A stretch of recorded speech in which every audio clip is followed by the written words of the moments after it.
Hello all, welcome to LTX classes. ఇప్పుడు మన LTX classes వాళ్ళు ఆఫర్ ఆఫ్ ద డే కింద UPSC CSAT మీద కొన్ని ఆఫర్స్ అనేవి ఆఫర్ చేస్తున్నారనమాట.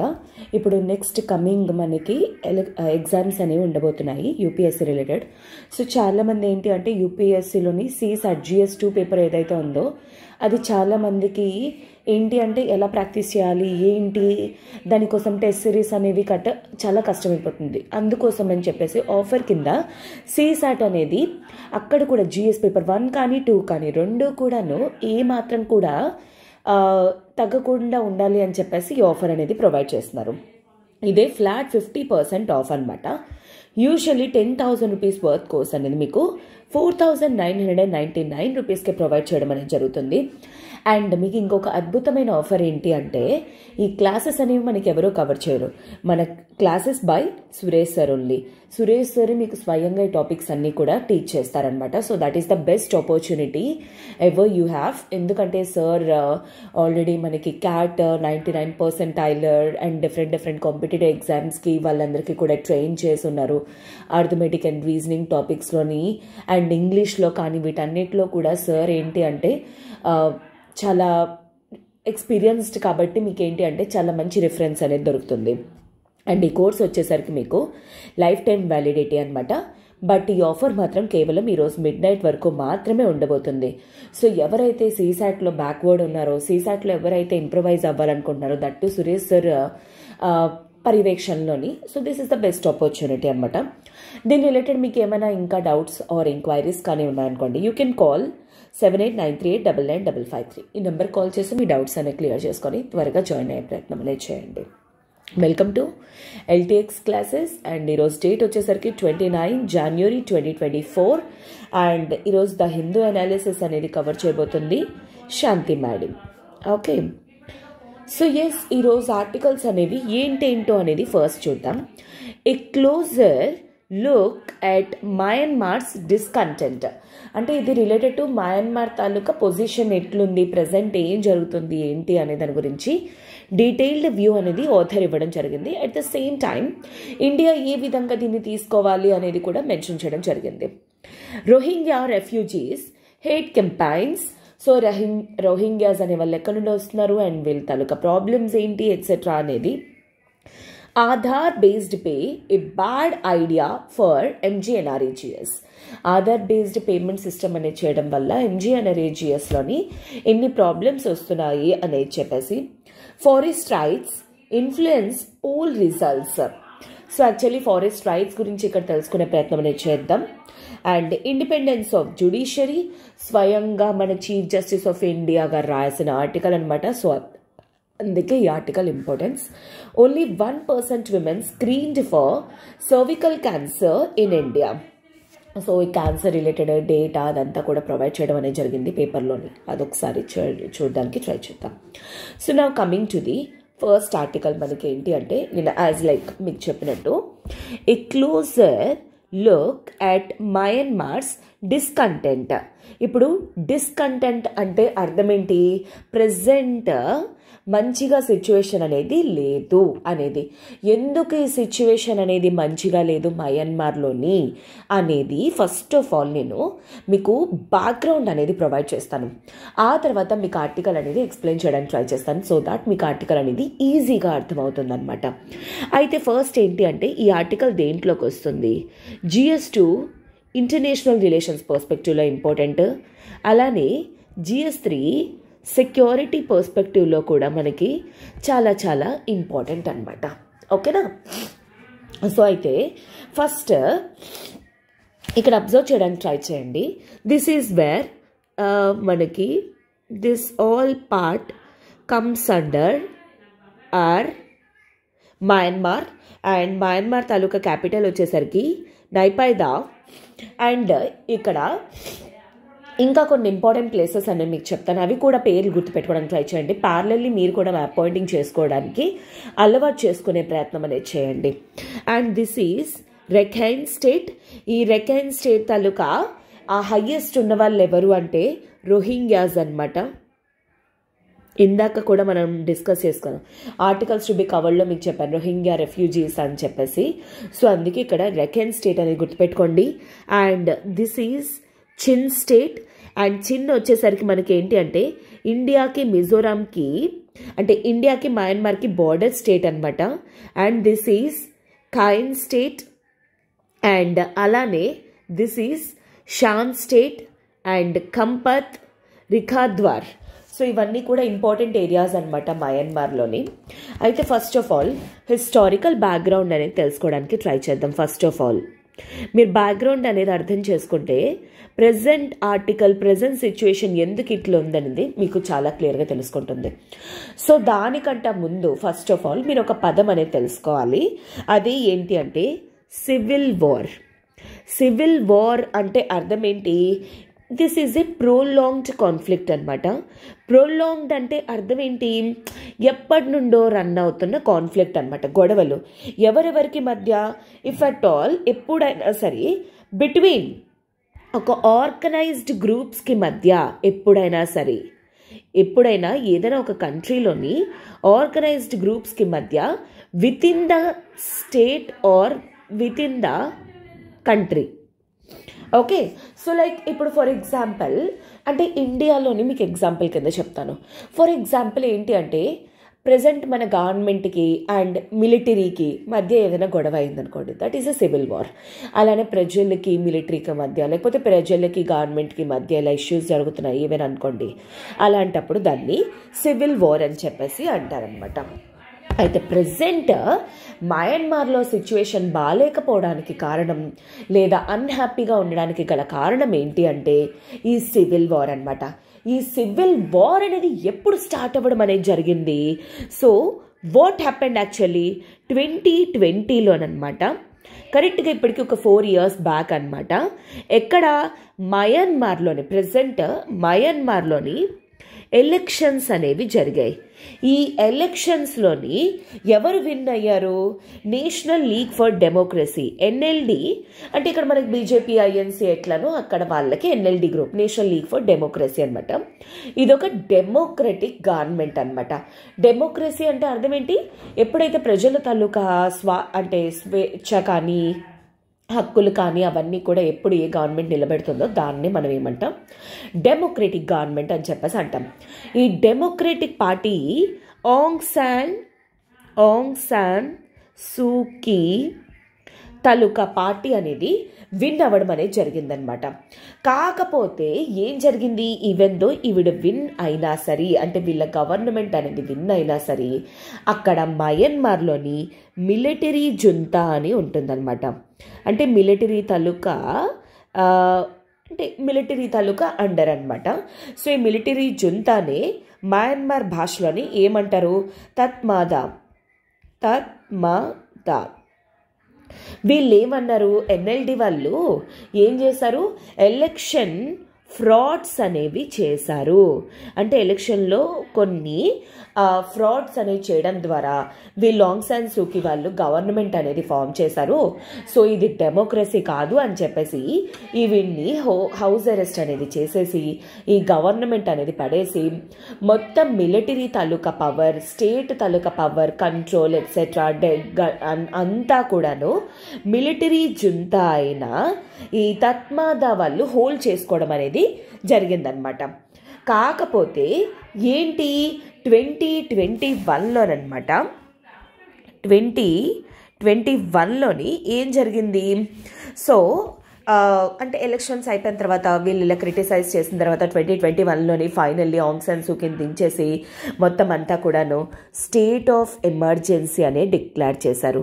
State of emergency, present situation ఎమర్జెన్సీగా ఉందని ఎవరు అనౌన్స్ చేయడం అనేది జరిగింది? మిలిటరీ జుంతా ఈ విధంగా అనౌన్స్ చేసి మొత్తం అంతా కూడాను అంటే గవర్నమెంట్ తాలూకా టోటల్ కంట్రోల్ అనేది వీళ్ళు తీసుకోవడం అనేది జరిగింది. ఎవరు? మిలిటరీ జుంతా వాళ్ళు అనమాట. సో అంటే ఇట్స్ బీన్ లైక్ 3 years అనమాట. అందుకోసమే ఈ ఆర్టికల్ అనేది కరెంట్ అఫైర్స్లో అపేర్ అవడం అనేది జరిగిందనమాట. అయితే ఏం జరిగింది? మిలిటరీ జుంతా వాళ్ళు యాక్చువల్లీ ప్రజలకి ఎప్పుడూ కూడాను వాళ్ళ రైట్స్ కానీ ఎట్సెట్రా ఇవి కూడా వాళ్ళు ఇవ్వరనమాట. చాలా వరకు ఏంటంటే ప్రజలు నోర్లు మూపించేసి వాళ్ళకి నచ్చినట్టు వాళ్ళు చేసుకొని ప్రొటెస్ట్ అనేవి చేస్తూ అట్లా అన్నీ చేస్తూ ఉంటారు. సో అందుకని చెప్పేసి మిలిటరీకి అగెయిన్స్ట్గా ఏం చేశారు, యాక్చువల్లీ ఆల్ ఓవర్ మయన్మార్ మొత్తం కూడా ఏంటి అంటే సిటిజన్స్ వాళ్ళందరూ కూడాను, అంటే మయన్మార్ సిటిజన్స్ వాళ్ళందరూ కూడాను ప్రొటెస్ట్ అనేవి చేయడం జరిగింది. దేనికోసం? టు రీస్టోర్ డెమోక్రసీ అనేది తిరిగి మయన్మార్లో ఎస్టాబ్లిష్ చేసేందుకు ఆంగ్ సాన్ సూకీ గవర్నమెంట్ అనేది మళ్ళీ తిరిగి ఫామ్ చేయడం కోసం అని చెప్పేసి సిటిజన్స్ అందరూ కూడాను ప్రొటెస్ట్ చేయడం అనేది జరిగింది. అండ్ అలానే లీడర్స్ని అయితే జైల్లో పెట్టేశారు, అంటే ఇంక్లూడింగ్ ఆంగ్ సాన్ సూకీ అందరినీ కూడా బయటకు రిలీజ్ చేయాలి ఎట్సెట్రా అని చెప్పేసి అనమాట వీళ్ళందరూ కూడాను. అండ్ అలానే ఈ సిటిజన్స్ అనేవాళ్ళు సివిల్ డిజోబీడియన్స్ మూమెంట్ అనేది కూడా చేశారనమాట. Civil disobedience moment. సో దీని ద్వారా కూడా ఏంటి అంటే అంటే మిలిటరీ జుంతా ఏదైతే చెప్తారో వాళ్ళ మాటలు వినకుండా అనమాట. అలాగా మనకి చూసారా 1930లోని సివిల్ డిజోబీడియన్స్ మూమెంట్ చేశారు కదా, అంటే వితౌట్ ఎనీ వయలెన్స్ ప్రాక్టీసెస్ కాకుండా అంటే ప్రశాంతంగా వాళ్ళు గవర్నమెంట్ చెప్పే వాటిల్ని క్రిటిసైజ్ చేయడం అనమాట. అలా సివిల్ డిజోబీడియన్స్ మూమెంట్ అనేది కూడా చేయడం అనేది జరిగింది. బట్ స్టిల్ ఏంటి అంటే ఏది కూడా తిరిగి అవ్వటం లేదనమాట. మిలిటరీ జుంతా వల్లే ఇంకా కంట్రోల్లోనే ఉంచుతున్నారు. అలాగే ప్రజల తాలూకా హక్కులు కానీ నోర్లు కానీ స్వేచ్ఛ కానీ అదంతా కూడా నోరు మోయించడం అనేది జరుగుతుందనమాట.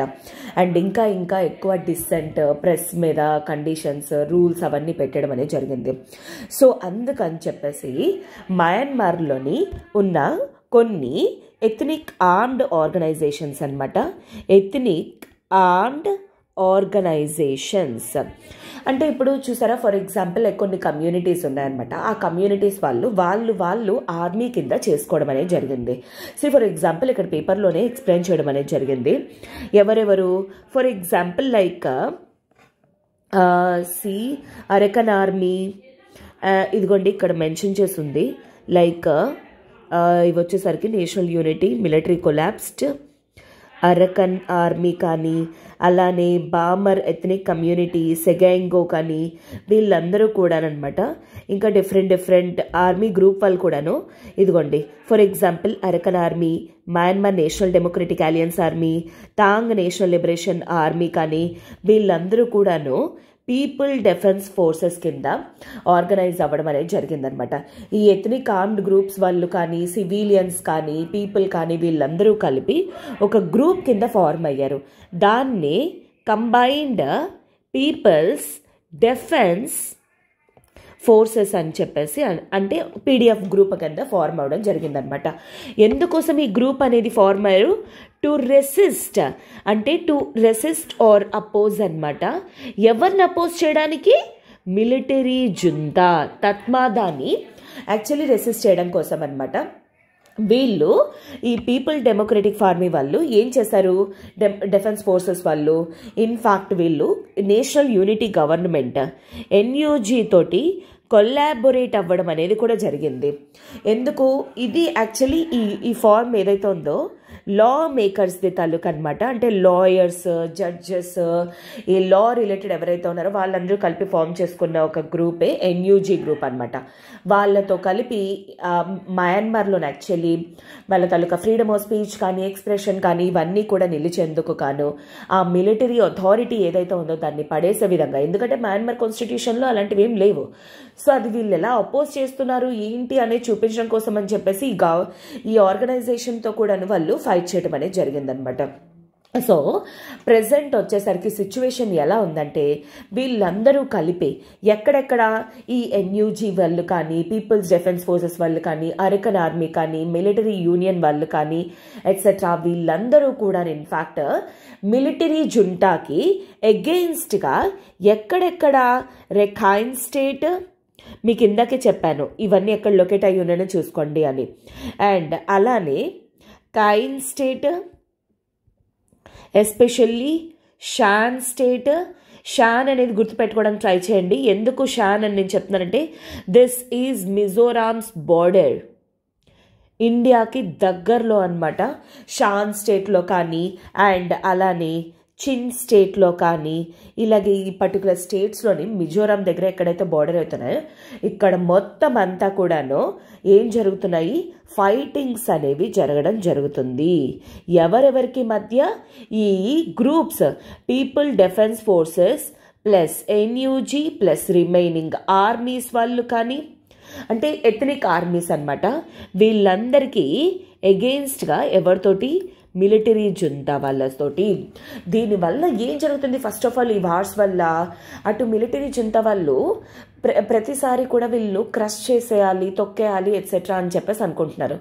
దానివల్ల ప్రజల తాలూకా ఫస్ట్ ఆఫ్ ఆల్ వాళ్ళ తాలూకా అంటే ఫ్రీడమ్ ఏదైతే ఉందో అది పోవడంతో పాటు ఇన్ఫ్యాక్ట్ చాలా వరకు కూడా హ్యూజ్ లాసెస్ అనేవి జరగడం అనేది జరుగుతుంది. Huge losses. A losses? For example infrastructural losses కానీ, తర్వాత పీపుల్ తాలూకా లైఫ్స్ అవ్వనియండి, ప్రజల తాలూకా ప్రాణాలు అవ్వనియండి, లేకపోతే అండ్ అలానే ఇక్కడ ఏంటి అంటే వీళ్ళని ఇంకా వీళ్ళ ఇన్వెస్ట్మెంట్స్ కానీ ఎట్సెట్రా అవంతా కూడా పోవడం కానీ ఇదంతా కూడా జరుగుతుంది. అది రెండు ప్రక్కల లాసే. ఇన్ఫ్యాక్ట్ ఇండియాకి బార్డర్లో ఉంది కాబట్టి, చైనాకి బార్డర్లో ఉంది కాబట్టి అటు చైనా వాళ్ళకి కానీ ఇటు ఇండియా వాళ్ళకి కూడా చాలా చాలా ఇబ్బంది అయిపోతుంది అనమాట. ఎస్పెషల్లీ సో అది ప్రజెంట్ కాంటెక్స్ట్ అనమాట. ఈ విధంగా 2020 నుండి ఇప్పటి వరకు కూడాను వీళ్ళిద్దరికి మధ్య ఇష్యూస్ అనేవి ఎవరెవరికి? పీపుల్స్ డిఫెన్స్ ఫోర్సెస్కి మధ్య military junta and people defence forces taluka main intention కానీ ఇష్యూ కానీ ఏంటి? ఆంగ్ సాన్ సూకీ గవర్నమెంట్ ఏదైతే ఉందో, ఎవరు? National league for democracy party అనమాట లీడర్. సో ఆ గవర్నమెంట్ అనేది ఫామ్ చేయాలి, డెమోక్రసీ అనేది రిస్టోర్ అవ్వాలి, మిలిటరీ అథారిటీ, మిలిటరీ జుంటా అనేది ఉండకూడదు. ఎందుకంటే వాళ్ళు హైలీ చాలా వరకు కూడా ప్రజల తాలూకా ఫ్రీడమ్ అనేది, స్వేచ్ఛ ఏదైతే ఉందో దాన్ని పోగొట్టడానికి ట్రై చేస్తున్నారు అని చెప్పేసి అనమాట. అండ్ ఇక్కడ ఆథర్స్ ఎవరైతే ఉన్నారో వాళ్ళు కూడా ఇదే మెన్షన్ చేయడం అనేది చూడండి. సో లైక్ ఫిబ్రవరి వచ్చేసరికి ఇట్ విల్ బి 3 years అనమాట. ఎందుకంటే 2021లో అనమాట, 2021 ఫిబ్రవరిలోని ఏం చేశారు? మిలిటరీ జుంతా వాళ్ళు ఆంగ్ సాన్ సూకీని డీటైన్ చేసేసి వాళ్ళ పార్టీ లీడర్స్ అందరినీ కూడా జైల్లోని గట్టపెట్టేసి, హోమ్ అరెస్టులు చేసేసి, హౌస్ అరెస్టులు చేసేసి, వీళ్ళందరినీ కూడాను అంటే డెమోక్రసీ కోసం ఎవరైతే చేస్తున్నారో వాళ్ళందరినీ కూడా హౌస్ అరెస్టులు, ప్రిజన్లో పెట్టేసి అవన్నీ చేసి మొత్తం టోటల్ మయన్మార్ తాలూకా టోటల్ కంట్రోల్ అంతా కూడాను ఎవరు తీసుకున్నారు? మిలిటరీ జుంతా లేదా దిస్ తత్మాదా అనేది తీసుకోవడం అనేది జరిగిందనమాట. సో దీనివల్ల ఏంటి అంటే ప్రజలందరూ కూడా మాసివ్ సివిల్ డిజోబీడియన్స్ అనేది చేస్తున్నారు. ఎవరికి అగెన్స్ట్గా? మిలిటరీ జుంటాకి అనమాట. ఇన్ఫ్యాక్ట్ ఎందుకోసం అనుకుంటున్నారు? సో ఎందుకు అంటే టు రిస్టోర్ డెమోక్రసీ అనమాట. సో అలాగే ప్రతిసారి కూడాను మేజర్ ఎథ్నిక్ ఆర్మ్డ్ ఆర్గనైజేషన్ కానీ మిలిటరీ వాళ్ళకి కానీ మధ్య ప్రతిసారి కూడా పీస్ అనేది తీసుకురావడానికి ట్రై చేస్తున్నారు. బట్ స్టిల్ ఏంటంటే ఆర్మీ అనేది డిక్టేటర్షిప్ అనేది మెయింటైన్ చేయడానికి ట్రై చేస్తుంది. డిక్టేటర్షిప్ అంటే అర్థం ఏంటమ్మా? అంటే అథారిటేటివ్, వీళ్ళకి ఎటువంటి పవర్స్ అనేవి లేకుండా చేయడం అనమాట. అయితే మిగతా ఆర్మీ వాళ్ళు ఏం చేస్తున్నారు అంటే ఈ పీపుల్ డిఫెన్సెస్ ఫోర్సెస్లోని Arakan army and Ta'ang national liberation army అలా డిఫరెంట్ ఆర్మీస్ ఉన్నాయన్నాం కదా, వాళ్ళందరూ కూడా రిపీటెడ్గా ఈ మిలిటరీ మీద అటాక్ చేయడానికి కానీ ట్రై చేస్తున్నారనమాట. సో అలా చేసిన ప్రతిసారి ఇక్కడ షాన్ స్టేట్లో కానీ పలేత్వాలో కానీ అండ్ ఈ ఏరియాస్లోని ఎస్పెషల్లీ ఇన్ఫ్రాస్ట్రక్చరల్ లాసెస్ అనేవి జరుగుతున్నాయి. అయితే ఇది ఇండియాకి ఏ విధంగా లాస్? ఇండియా అనేది మయన్మార్కి ఇండియాకి మధ్య రిలేషన్స్ అనేది ఇంక్రీజ్ చేయడం కోసం అని చెప్పేసి కలాదాన్ మల్టీ మోడల్ ప్రాజెక్ట్ అనేది డెవలప్ చేస్తుంది. ఎస్పెషల్లీ ఎక్కడ? షాన్ స్టేట్ దగ్గర అనమాట. సో ఇది హైలీ ఇన్ఫ్రాస్ట్రక్చరల్ లాసెస్ అనేవి రావడంతో పాటు దీని కంట్రోల్ అనేది కూడా ఇప్పుడు అరకన్ ఆర్మీ కంట్రోల్లోకి వెళ్ళిపోవడం అనేది జరిగిందనమాట. సో దీనివల్ల ఏంటి అంటే వీళ్ళందరూ కూడాను అపోజ్గా ఉండడం వల్ల చాలా వరకు ఏంటంటే ప్రజెంట్ ఇండియాకి మయన్మార్కి రిలేషన్స్ అనేవి స్ట్రెస్ అయిపోతున్నాయి. ప్రజెంట్ ఎందుకు? డెమోక్రసీ అనేది ప్రాపర్గా లేకపోవడం వలన అనమాట. ఓకే. సో అయితే ఇఫ్ అట్ ఆల్ లైక్ ఈ కూప్ అంటే ఈ ప్రజల తాలూకా ఒకవేళ నేషనల్ యూనిటీ అయితే వాళ్ళ తాలూకా మెయిన్ ఇంటెన్షన్ కానీ గొడవలకు కారణం కానీ దెన్ మయన్మార్ మిలిటరీ వచ్చేసరికి ఏంటి అంటే ఇన్ఫ్యాక్ట్ చాలా వరకు కూడా టెరిటరీ అనేది కంట్రోల్ చేసుకోవడం అనేది జరిగిందనమాట. ఈ ఎథనిక్ ఆర్మ్డ్ ఫోర్సెస్ ఏవైతే ఉన్నాయో పీడిఎఫ్స్ కానీ వీళ్ళ చేతుల్లో ఉన్న చాలా టెరిటరీస్ని ఈ మిలిటరీ జుంతానే కంట్రోల్లోకి తీసుకోవడం అనేది జరిగిందనమాట. సో ఎప్పుడైనా సరే ఇంటర్నేషనల్ శాంక్షన్స్ అనేవి వెయ్యాలి అని ప్రయత్నిస్తున్నప్పుడు అనమాట 2010లో కానీ 2020లో కానీ మిలిటరీ వచ్చేసరికి ఏంటి అంటే ఆర్మీ ఎక్విప్మెంట్ని అవి కంట్రోల్లో పెట్టుకొని ప్రజలకు ఇంకా లాసెస్ క్రియేట్ చేస్తుంది అనమాట. అంటే వాళ్ళ తాలూకా లైఫ్స్ కానీ ఇన్ఫ్రాస్ట్రక్చర్ అవన్నీ కూడా చెడగొట్టడం అని చెప్పేసి అనమాట. ఇదే విషయాన్ని చాలా వరకు కూడాను పేపర్స్లో కూడా మెన్షన్ చేయడం అనేది జరిగింది. అండ్ ప్రతిసారి ఇలా జరుగుతున్న ప్రతిసారి కూడాను మయన్మార్లో ప్రజలు ఎవరైతే ఉన్నారో వాళ్ళందరూ కూడాను చుట్టుపక్కల కంట్రీస్కి వెళ్ళిపోవడానికి ప్రయత్నిస్తారనమాట. దానివల్ల రెఫ్యూజీస్ అయిపోతున్నారనమాట. అయితే ఇండియాలో కూడా ఇది బిగ్గెస్ట్ ఇష్యూ అనమాట. ఎందుకంటే ఇండియాకి మయన్మార్ బార్డర్ అనేది ఉండింది. ఈ మయన్మార్ బార్డర్లో కానీ మిజోరాం బార్డర్లో కానీ ఈ ఏరియాస్ నుండి మయన్మార్ బార్డర్ నుండి ఇండియా బార్డర్లోకి చాలా వరకు ఎక్కువ అంటే ప్రజలు అనేవాళ్ళు వచ్చేయడం అనేది జరుగుతుంది అనమాట. దీనివల్ల ఏంటి ఇండియాకి సెక్యూరిటీ థ్రెట్ అనేది ఇష్యూ వస్తుందన్నమాట. ఎందుకంటే వస్తున్న వాళ్ళు రెఫ్యూజీసా లేకపోతే టెర్రరిస్ట్లా లేకపోతే ఏ కారణంగా వస్తున్నారు ఏంటి అని మనకు తెలియవు. దానివల్ల మనకి ఇంటర్నల్ సెక్యూరిటీ ఇష్యూ అనేది వస్తుంది కదా ఇండియాకి. సో అది బిగ్గెస్ట్ ఇష్యూ అయిపోతుంది అనమాట. అందులోని నార్త్ ఈస్ట్ వచ్చేసరికి చాలా ఫ్రెజైల్ బార్డర్ అనమాట. మొత్తం అంతా కూడా మౌంటైన్స్ తోటి హిల్స్ తోటి కొండలతోటి వాటితో ఉంటే ఇంకా కంట్రోలింగ్ అనేది ఎక్కడుంటుంది? దాంట్లోని హ్యూజ్ రెఫ్యూజీస్ అంటే ఎవరు? ప్రాణాల కోసమే మంచి అంటే వాళ్ళ బ్రతుకు కోసం అని చెప్పేసి వాళ్ళు వస్తున్న వాళ్ళు. అలాంటి వాళ్ళకి మనం రైట్ టు లైఫ్ అనేది ప్రొవైడ్ చేయకుండా ఉండలేము. దానివల్ల చాలా వరకు కూడా ఇంటర్నల్ సెక్యూరిటీ ఇష్యూస్ అనేవి ఇండియాకి రావడం అనేది జరుగుతుందన్నమాట. ఓకే. అండ్ చాలా వరకు ఏంటి అంటే in fact there were large personal అనమాట ఇండియాలోకి ఎంటర్ అవుతున్న వాళ్ళు. ఏ మంత్ ఎగో లిటరల్లీ ఇప్పటికి ఒక 1 month బ్యాక్ అంటే డిసెంబర్ జనవరి టైం పీరియడ్లో అనమాట చాలా మంది రెసిస్టెంట్ గ్రూప్స్ వాళ్ళు అనమాట 150 మయన్మార్ సివిలియన్స్ ఇండియాలోకి ఎంటర్ అయిపోయి సరెండర్ అయిపోయారు అనమాట. ఇలాగ అక్కడ జరుగుతుంది అందుకని చెప్పేసి ఇట్లా వచ్చేస్తున్నాము అని చెప్పేసి. In fact China and it's interest వచ్చేసరికి చైనాకి కూడాను ఏంటి అంటే మయన్మార్లోని పీస్ అనేది ఉండడం అనేది చాలా చాలా ఇంపార్టెంట్ అనమాట. ఎందుకంటే ప్రతిసారి కూడాను ఇఫ్ అట్ ఆల్ జరిగిందనుకోండి చైనా తాలూకా బోర్డర్లో కూడా ఉండింది. సో ఏంటి అంటే చైనాకి కూడా ఇష్యూస్ అనేవి సెక్యూరిటీ ఇష్యూస్ ఎక్సెట్రా అవన్నీ కూడా చాలా చాలా కామన్ అనమాట. కానీ ప్రతిసారి కూడా ఇంటర్నేషనల్ ప్లాట్ఫామ్లో వచ్చేసరికి చైనా ఎప్పుడూ కూడా ఏంటి అంటే మయన్మార్ తాలూకా మిలిటరీని ఇంటర్నేషనల్ సెన్ష్యూర్ నుండి అంటే ఇంటర్నేషనల్ శాంక్షన్స్ ఉంటాయి కదా వాటి నుండి కాపాడడం అనేది జరుగుతుందనమాట. అండ్ అలానే ఇన్ఫ్యాక్ట్ మిలిటరీ జంతాతో పాటు వీళ్ళకి ఇంకా అదర్ ఆర్మ్డ్ ఆర్గనైజేషన్స్ ఉన్నాయి కదా వాటితో వీటికి లింక్ లేదా అనుకుంటే వాటితో కూడా మంచి రిలేషన్షిప్స్ అనేవి చైనా మెయింటైన్ చేస్తుందనమాట. సో షాన్ స్టేట్లో కానీ ఎందుకంటే ఎస్పెషల్లీ ఇండియా తాలూకా బార్డర్ షాన్ స్టేట్లో కూడా కలదన్ ప్రాజెక్ట్ అనేది కూడా ఇప్పుడు అరకన్ ఆర్మీ వాళ్ళ చేతుల్లో ఉంది. సో ఆబ్వియస్లీ అక్కడ మంచి రిలేషన్స్ వాళ్ళతో కూడా పెట్టుకున్నారనుకోండి ఇండియాకి అంటే ఇండియాకి అగెయిన్స్ట్ కదా. సో ఇదంతా కూడా వాళ్ళకి ఫేవరబుల్గా ఉండే స్కోప్ అనేది ఉంటుంది. అందుకే యాజ్ ఆఫ్ నౌ ఎంత వేగంగా వీలైతే అంత వేగంగా ఇష్యూ అనేది క్లోజ్ చేయడం ద్వారా అండ్ పీస్ అనేది ఎస్టాబ్లిష్ చేయడం ద్వారా ఇదంతా కూడా హెల్ప్ అవుతుంది. దీనికి ఇంటర్నేషనల్ ఫోరా లైక్ ఆసియాన్ నేషన్స్ కానీ యుఎన్ ఆర్గనైజేషన్స్ కానీ ఇవన్నీ కూడా హెల్ప్ చేయడం అనేది చాలా చాలా ఇంపార్టెంట్ అనమాట. ప్రజెంట్ న్యూఢిల్లీ వచ్చేసరికి ఏంటి అంటే మోర్ హ్యుమానిటేరియన్ అప్రోచ్ అనేది మనం ఫాలో అవుతున్నాం. అంటే హ్యుమానిటేరియన్ గ్రౌండ్స్ ప్రజల లైఫ్స్ గురించి కానీ వాళ్ళ చిన్నపిల్లలు ఆడవాళ్ళు వీళ్ళందరూ ఉంటారు. ఈ హ్యుమానిటేరియన్ గ్రౌండ్స్ గురించి మనం ఎక్కువగా ఆలోచించడం అనేది జరుగుతుందన్నమాట.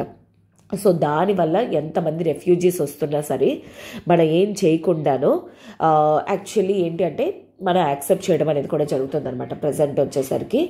అండ్ దీనివల్ల ఏంటి అంటే మనకి హైలీ ఇంటర్నల్ సెక్యూరిటీ ఇష్యూస్ అనేవి వస్తున్నాయి. అండ్ దీనికి రిలేటెడ్ కూడా 3 పొలిటికల్ రియాలిటీస్ అనేవి కూడా ఉందన్నమాట. ఓకే, సో మిలిటరీ వచ్చేసరికి hinted at the possibility of conducting election under proportional representation అనమాట. బట్ ప్రతిసారి కూడా ఇట్ ఈస్ ఫెయిలింగ్ అనమాట. ఎందుకు? స్టెబిలిటీ అనేది రాకపోవడం వల్ల.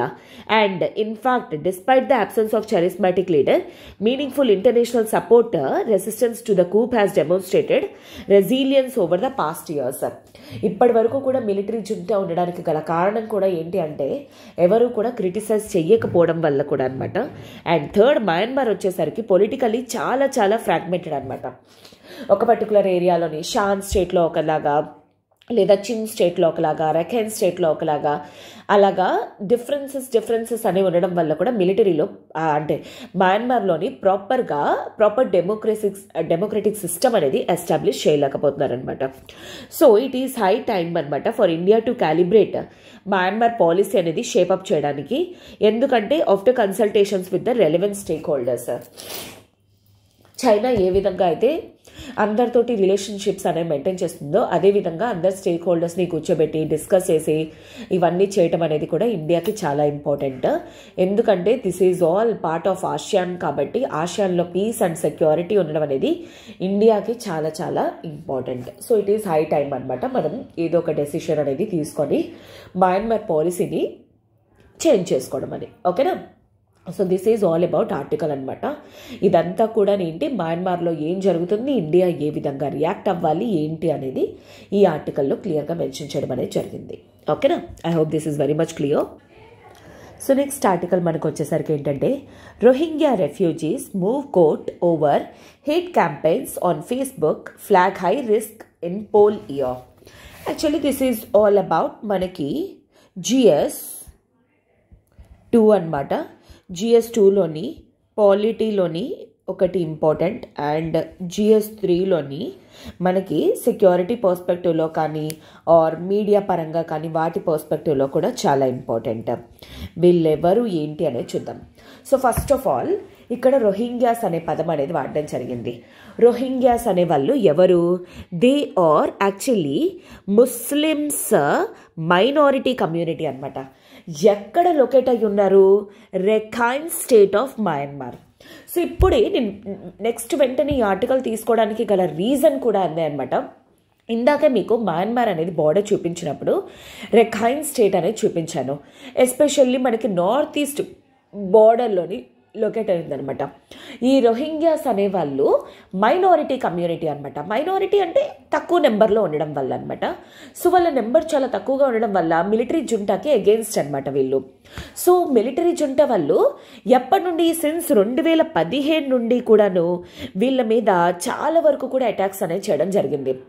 దాంట్లో రఖైన్ స్టేట్ నుండి కొంతమంది ఏంటంటే వీళ్ళ ప్రాణాలు కాపాడుకోవడం కోసం అని చెప్పేసి ఒక్కొక్క స్టేట్లోకి వేరే వేరే కంట్రీలోకి అలాగే షిఫ్ట్ అయిపోతుండడం అనేది జరిగింది. దాంట్లో ఆల్మోస్ట్ ఒక 20,000 మంది వరకు కూడా ఇండియాకి రావడం అనేది జరిగింది.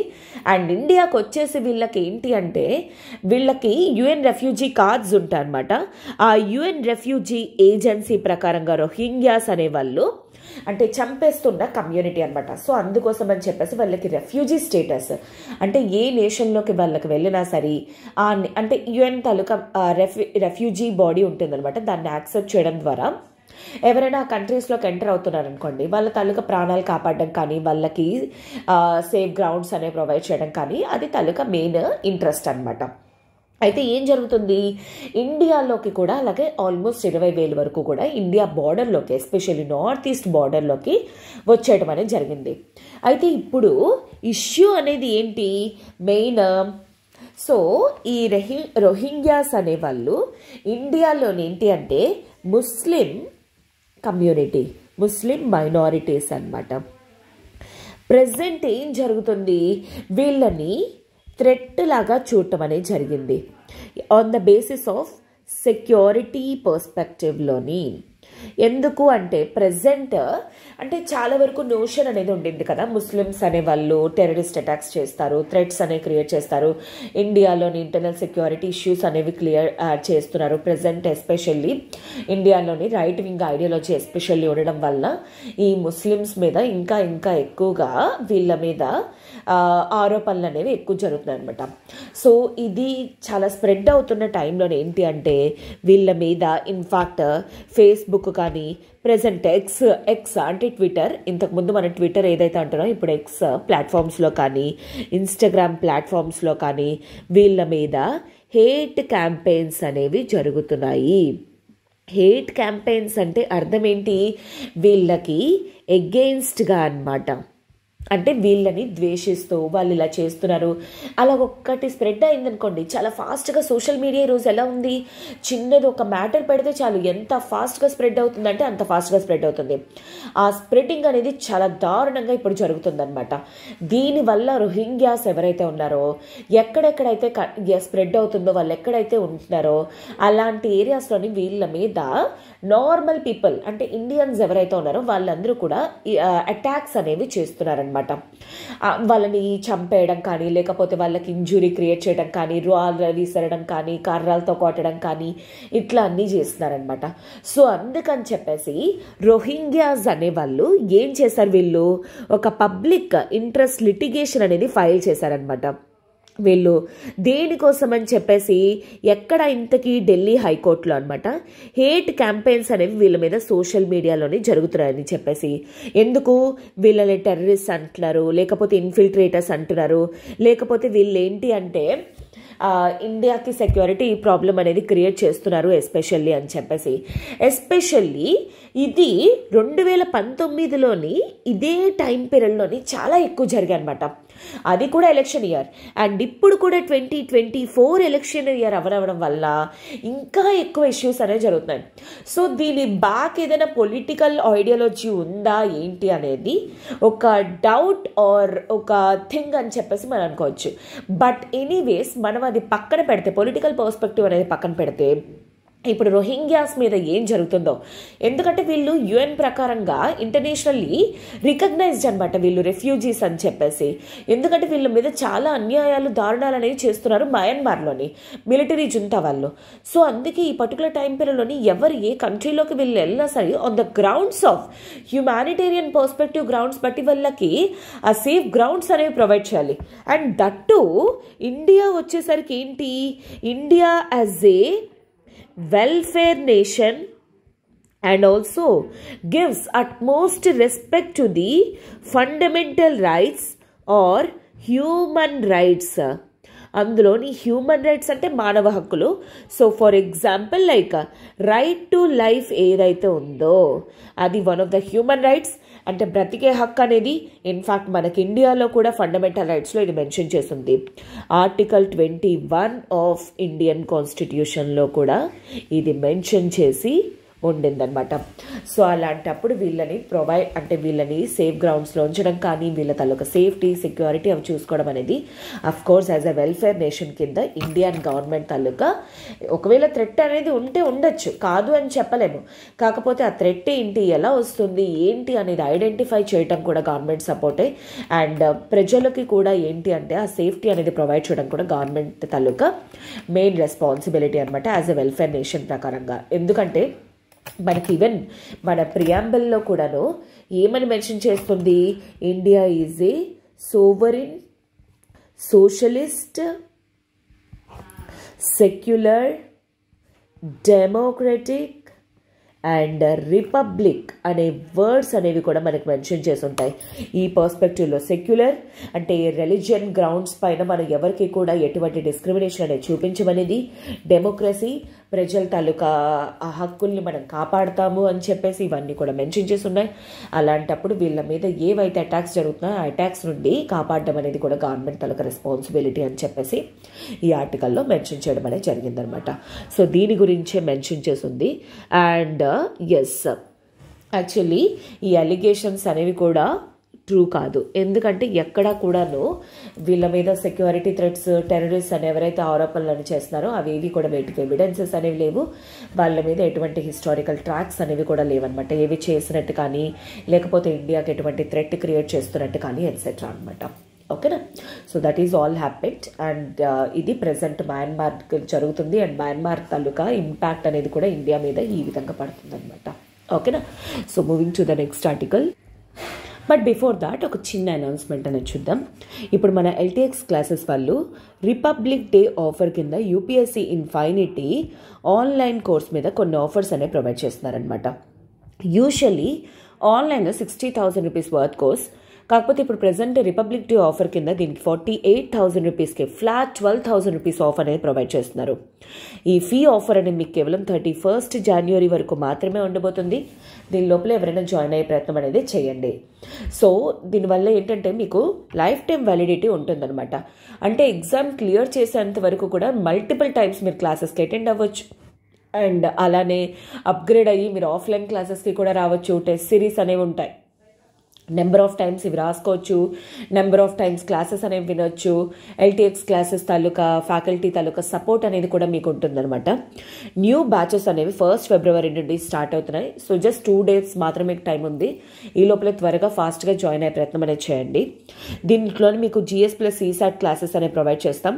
అలానే ఎన్సీఆర్టీ ఫౌండేషన్ బేసిక్స్ అన్నీ కూడా మీకు ప్రొవైడ్ చేయడం జరుగుతుంది. మీరు దేనికోసం కూడా ఇంకెక్కడ వెతుక్కోవాల్సిన అవసరం కూడా ఉండదన్నమాట. Current affairs, prelims test series, mains answer writing and అది కాకుండా ఇంకెవరైనా సరే ఇది ఇంకేమైనా కాంపిటేటివ్ బ్యాంక్స్ కానీ లేకపోతే ఆర్బీఐ కానీ ఏపీఎస్సీ, టీఎస్పీఎస్సీ వాటికి కూడా కాంప్లిమెంటరీ యాక్సెస్ అనేది మీకు ఉంటుందన్నమాట. దీని రిలేటెడ్ మీకు ఏమైనా ఎంక్వైరీస్ కానీ ఉంటే యూ కెన్ కాల్ 7893899553 ఈ నెంబర్ కాల్ చేసి మీ డౌట్స్ అనేవి క్లియర్ చేసుకొని త్వరగా జాయిన్ అయ్యే ప్రయత్నం అనేది చేయండి. అదేవిధంగా రిపబ్లిక్ డే ఆఫర్ కింద యూపీఎస్సీ ఇన్ఫైనిటీ ఆఫ్లైన్ వైజాగ్ మీద కూడాను కొన్ని ఆఫర్స్ అనేవి ప్రొవైడ్ చేస్తున్నారు. 60,000 రూపీస్ యూజువల్ వర్త్ కోర్స్ అనేది మీకు 48,000కే. ఇది కూడా మీకు ఫ్లాట్ 12,000 రూపీస్ ఆఫ్ అనేది ప్రొవైడ్ చేస్తున్నారు. బట్ ఈ ఆఫర్ అనేది మీకు ఎంతవరకు ఉండబోతుంది? 31 జనవరి వరకు మాత్రమే. అండ్ న్యూ బ్యాచెస్ అనేవి 1 ఫిబ్రవరి నుండి స్టార్ట్ అవుతున్నాయి.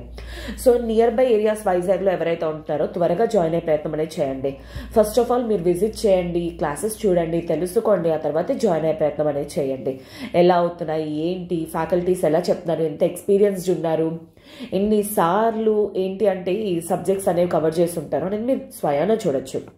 దీంట్లోని NCERT foundation, current affairs, test series, mains answer writing offline ఎవరైతే జాయిన్ అవుతారో ఇన్ఫాక్ట్ 19 బుక్స్ అనేవి కూడా ప్రొవైడ్ చేస్తారు. Full GS plus CSAT cover చేస్తూ అదొకటి మీకు అడ్వాంటేజ్ అనమాట. In fact with life time validity opportunity. దీని రిలేటెడ్ మీకు ఏమైనా ఎంక్వైరీస్ కానీ ఉన్నాయంటే యూ కెన్ కాల్ 7893899553 ఈ నెంబర్ కాల్ చేసి మీ డౌట్స్ అనేవి క్లియర్ చేసుకొని త్వరగా జాయిన్ అయ్యే ప్రయత్నం అనేది చేయండి. ఓకేనా? So moving to the next article, that is only 1% women screened for cervical cancer in India. So ఇది మనకు వచ్చేసరికి ఏంటి అంటే GS3లోని సైన్స్ అండ్ టెక్నాలజీ పర్స్పెక్టివ్లో, బయాలజీ పర్స్పెక్టివ్లోని చాలా ఇంపార్టెంట్. ఇంక్లూడింగ్ ఇది మెయిన్స్లో కూడా మనకి ఇంపార్టెంట్ అనమాట. ఎందుకు? Data are statistics related. అలానే ఇన్ఫ్యాక్ట్ GS2లోని ఇంటర్నేషనల్ గ్రూపింగ్స్లో కూడా ఇంపార్టెంట్ అనమాట. అయితే ఇంతకీ దీని గురించి ఫస్ట్ ఆఫ్ ఆల్ ఒక విషయం తెలుసుకోవడానికి ట్రై చేయండి. అంటే not just in India or ఏదో ఒక పర్టికులర్ కంట్రీలోనే లేదా ఏదో ఒక పర్టికులర్ ప్లేస్లోనే అని నేను చెప్పలేను. మోస్ట్లీ విమెన్ అనేవాళ్ళు హెల్త్ పరంగా కొన్ని ఇష్యూస్ అనేవి ఫేస్ చేస్తున్నారనమాట. ఎస్పెషల్లీ ఏజ్డ్ అని అనక్కర్లేదు, లేకపోతే యంగ్ అని అనక్కర్లేదు, లేకపోతే అడాలసెంట్స్ అనక్కర్లేదు, లేకపోతే ఇన్ఫాంట్స్ అనక్కర్లేదు. ఏ ఏజ్ గ్రూప్ నుండే ఏ ఏజ్ గ్రూప్ చూసుకున్నా చాలా వరకు కూడా కొన్ని ప్రాబ్లమ్స్ తోటి ఫేస్ చేస్తున్నారనమాట. అది హెల్త్ ఇష్యూస్ పరంగా. ఈ హెల్త్ ఇష్యూస్లోని one of the main important issues వచ్చేసరికి ఎస్పెషల్లీ అడాలసెంట్ స్టేజ్ నుండి వచ్చిన తర్వాత, అంటే ఇంకా వాళ్ళు ప్యూబర్టీ స్టేజ్ నుండి వచ్చిన తర్వాత నుండి కూడా మోస్ట్ ఫ్రీక్వెంట్లీ వాళ్ళు ఫేస్ చేస్తున్న ఇష్యూస్ అనేవి ఏంటి? సర్వికల్ క్యాన్సర్, అలానే ఓరల్ క్యాన్సర్, అలానే బ్రెస్ట్ క్యాన్సర్. ఈ క్యాన్సర్ అనేది ఏంటి, కంటిన్యూస్ అవి ట్యూమర్ లాగా అనమాట, కంటిన్యూస్ అలా స్ప్రెడ్ అవుతూనే ఉంటుంది. సర్వికల్ క్యాన్సర్ అంటే ఏంటి, it is the lowest part of the female body అనమాట. ఫీమేల్ బాడీలోని తనకి ఎక్కడైతే యుటెరస్ కింద పొజిషన్లో ఏదైతే ఉంటుందో ఆ ప్లేస్ని సర్విక్ ఏరియా అని అంటారు. అక్కడ క్యాన్సర్ కానీ వస్తే దాన్నే సర్వికల్ క్యాన్సర్ అని చెప్పేసి అంటారనమాట. అలానే ఓరల్ క్యాన్సర్ రిలేటెడ్ అంటే మౌత్ పరంగా కానీ ఎట్సెట్రా, అండ్ అదేవిధంగా బ్రెస్ట్ క్యాన్సర్ అనమాట. So that is what main chest ఏరియాస్లోనమాట. So these are the common types of cancers అనమాట. కాకపోతే ఈ ప్రాబ్లం అనేది ఏంటి, ఇండియాలోకి వచ్చేసరికి బిగ్గెస్ట్ ఇష్యూ అనేది ఏంటి అంటే స్క్రీనింగ్ అనేది చెయ్యకపోవడం. స్క్రీనింగ్ చేయకపోవడం అంటే ఏంటి, వీళ్ళకి టెస్ట్ అది చేయకపోవడం అనమాట. సో చాలా వరకు ఇండియాలోని ఏంటి అంటే most of the people are like poor people and అలానే బ్యాక్వర్డ్ అనమాట. వాళ్ళకి ఈ ఇష్యూస్ వస్తే వెళ్ళి స్క్రీనింగ్ చేయించుకోవాలి, టెస్ట్ చేయించుకోవాలి ఏంటి అనేది అవేర్నెస్ కూడా ఉండదు. అందుకే వరల్డ్ హెల్త్ ఆర్గనైజేషన్ ఏమంటుంది, సో గవర్నమెంటే వాటిని కండక్ట్ చేయాలి. అయితే ఆ పర్సెంటేజ్ వచ్చేసరికి ఇండియాలో ఉన్న బిగ్గెస్ట్ ఇష్యూ అనేది ఏంటి, స్క్రీనింగ్ అనేది జరగటం లేదు. స్క్రీనింగ్ అంటే గుర్తుపెట్టుకోండి, టెస్ట్ అనేది చెయ్యట్లేదు. ఇప్పుడు మనం ఎగ్జామ్స్ రాస్తున్నప్పుడు అంటాం కదా స్క్రీనింగ్ టెస్ట్, మెయిన్స్ టెస్ట్ అని చెప్పేసి. స్క్రీనింగ్ టెస్ట్ అంటే ఏంటి, ప్రిలిమినరీ టెస్ట్ అంటే ఫస్ట్ జరిగే టెస్ట్ అనమాట. అవి ఇండియాలో జరగట్లేదు. That is what actually article is talking about. ఎందుకు ఇండియాలోని కేవలం 1% మాత్రమే, 1% మాత్రమే స్క్రీన్ చేయించుకుంటున్నారనమాట సర్వికల్ క్యాన్సర్ రిలేటెడ్.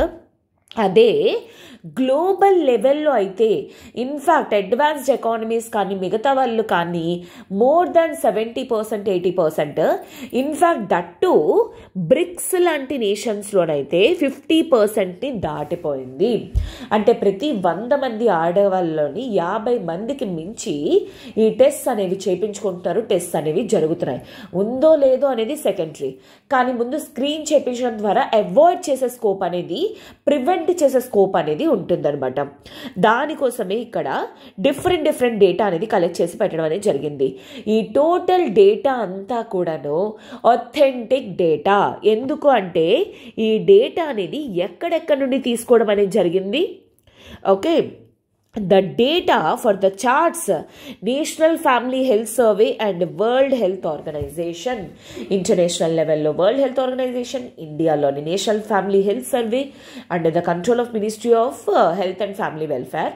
సో వాళ్ళ దగ్గర నుండి రిపోర్ట్ అనేది తీసుకోవడం జరిగిందనమాట.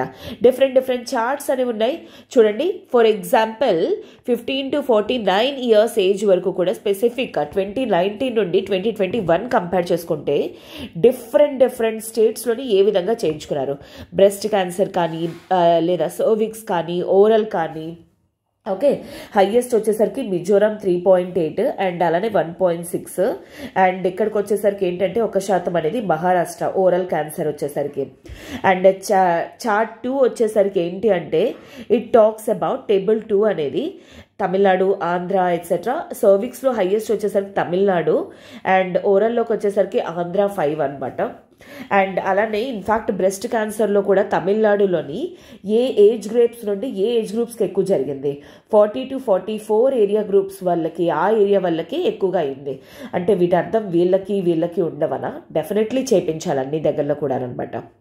అండ్ అలానే in fact breast cervical cancer related and అలానే SC ST ఈ ఇన్ఫ్యాక్ట్ అంటే ఏ కమ్యూనిటీస్ వాళ్ళకి చేశారు ఎట్సెట్రా ఈ డేటా మొత్తం కూడా ఇక్కడ పెట్టడం అనేది జరిగిందనమాట.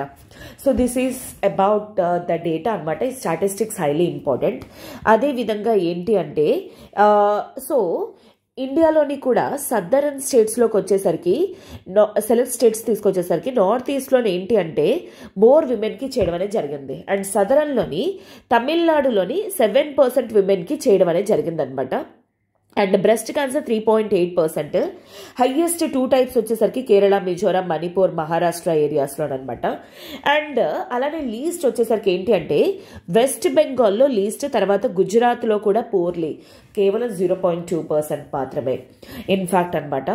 అయితే వచ్చేసరికి ఏంటి అంటే అడ్వాన్స్డ్ ఎకానమీస్లోని, దిస్ ఈజ్ ఇంపార్టెంట్, యుఎస్ఏలో కానీ యూకేలో కానీ ఆల్మోస్ట్ 70% వరకు బ్రెస్ట్ కానీ ఓరల్ కానీ సర్వికల్ క్యాన్సర్ రిలేటెడ్ కానీ ప్రిలిమినరీ టెస్ట్ అనేవి చేస్తున్నారనమాట.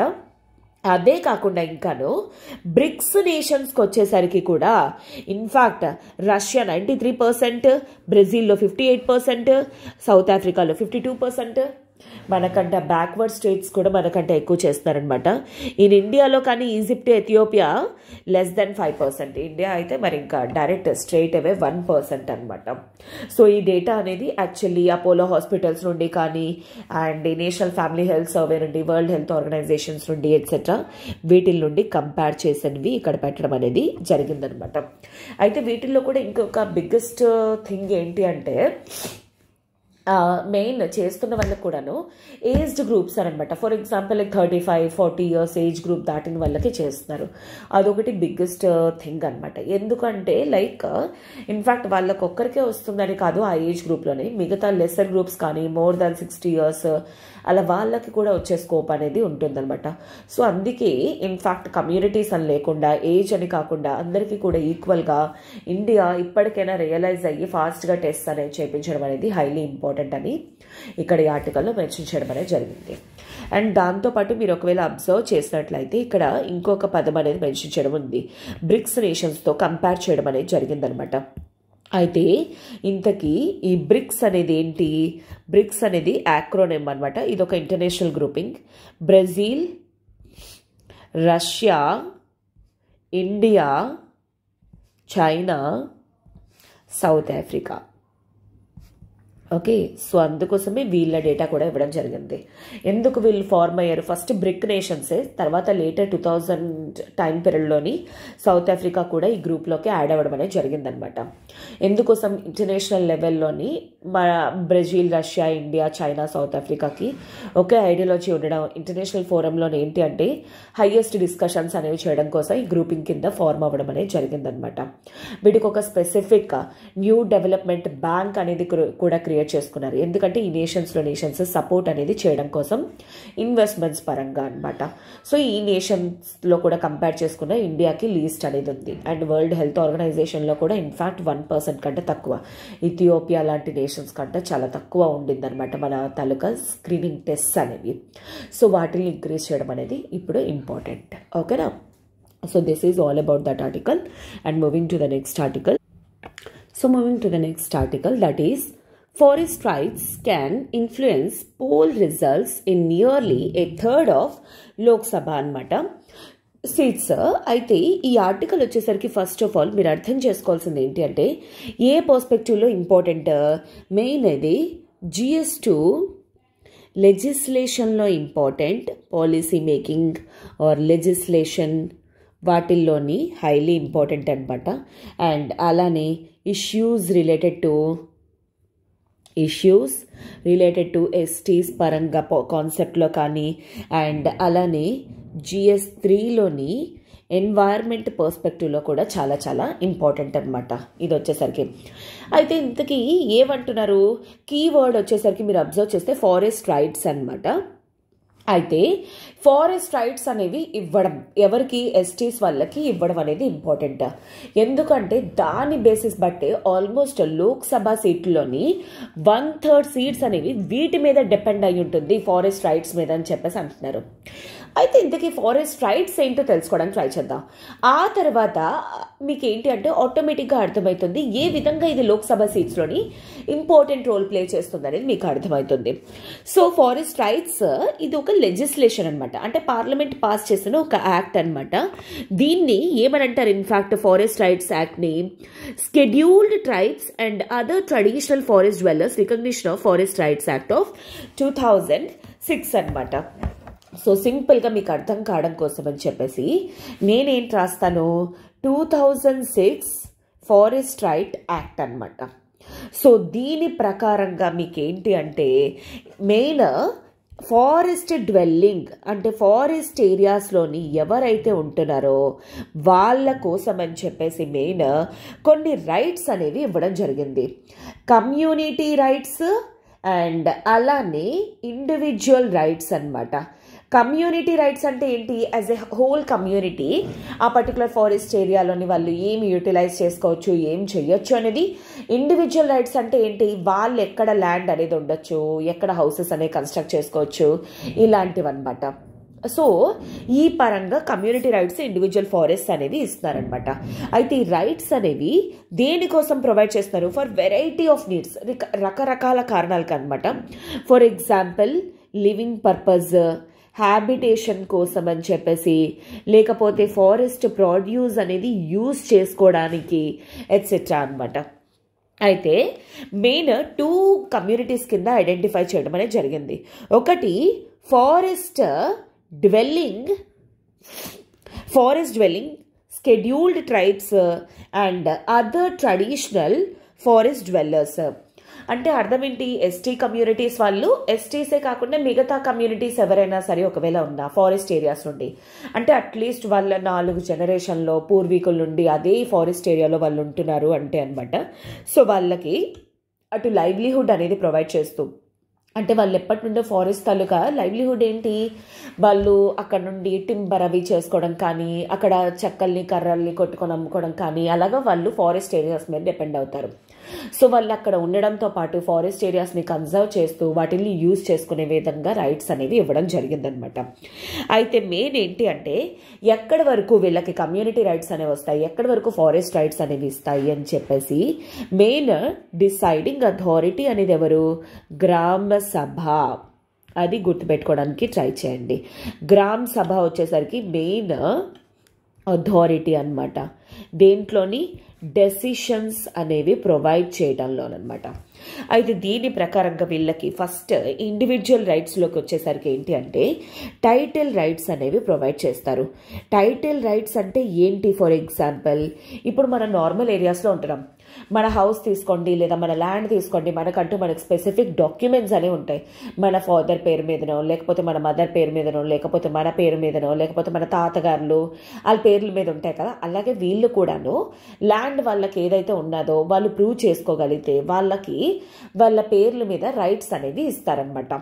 ఆ అంటే మ్యాక్సిమం ఎక్కడి వరకు ఇస్తారు? మ్యాక్సిమం అప్ టు 4 హెక్టేర్స్ వరకు వాళ్ళు నివసించడం కోసం అని చెప్పేసి ఇస్తారనమాట. ఓకేనా? So ownership of land for living purpose అనమాట.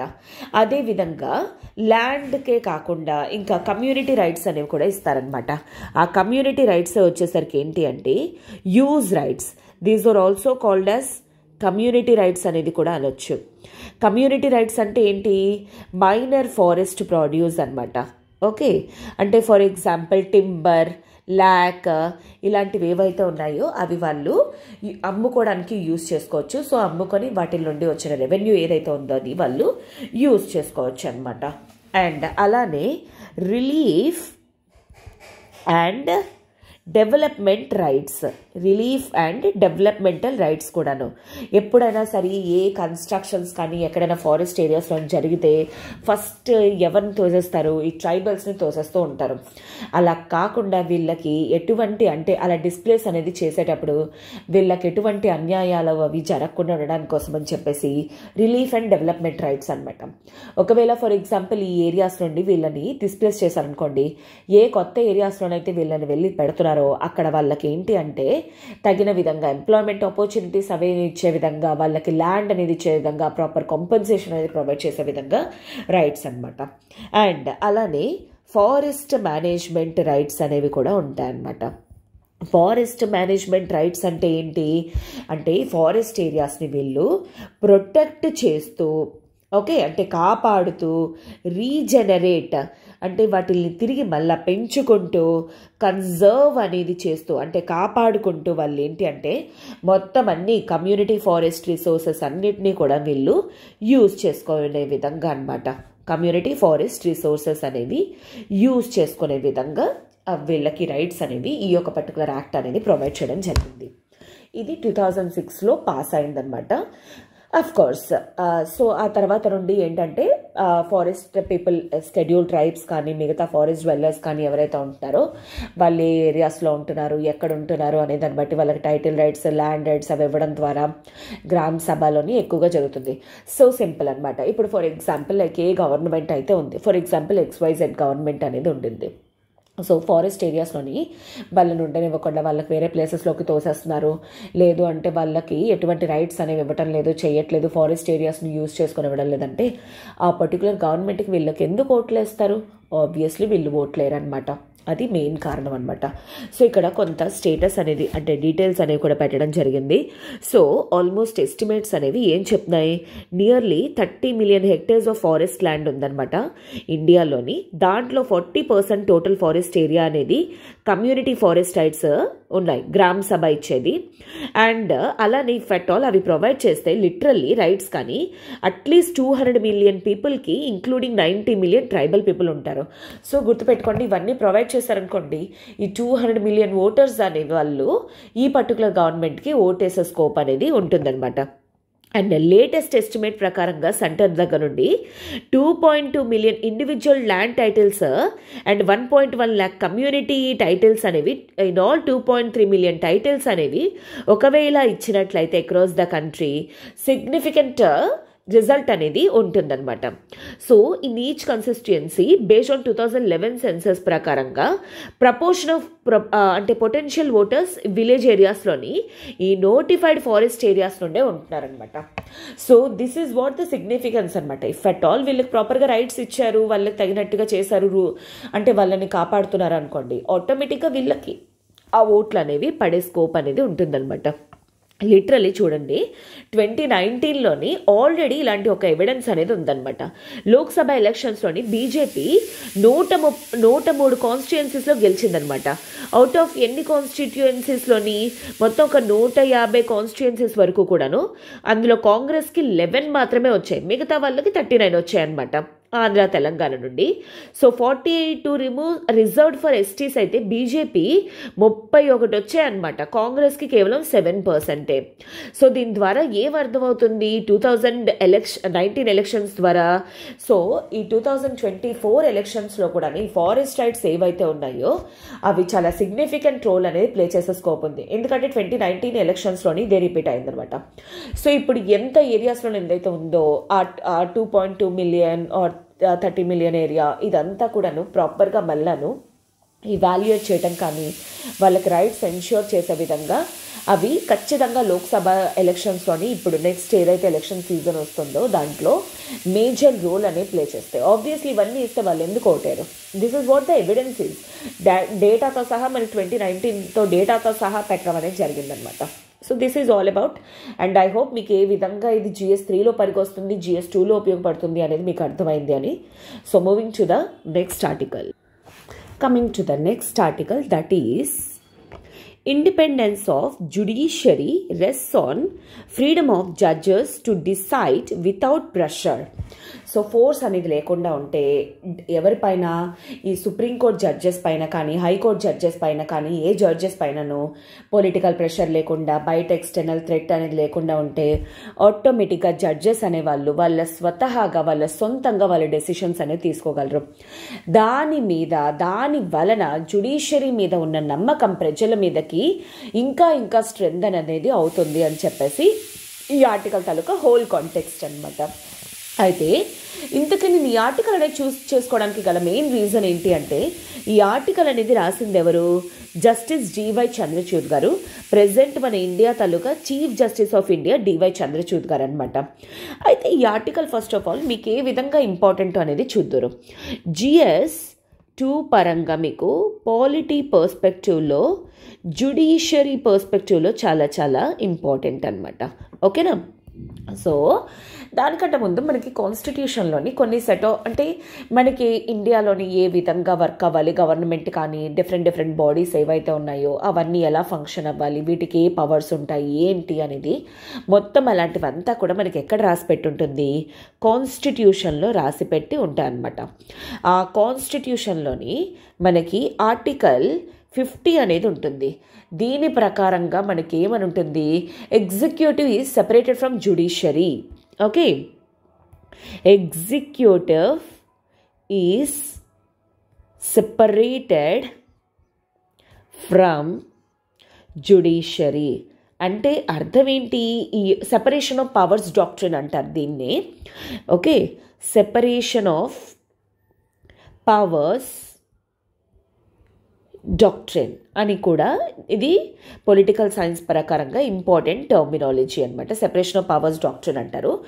దీని ప్రకారంగా ఏంటంటే ఇండియాలోని ఉన్నవి మెయిన్ 3 ఆర్గన్స్ అనమాట గవర్నమెంట్ పరంగా.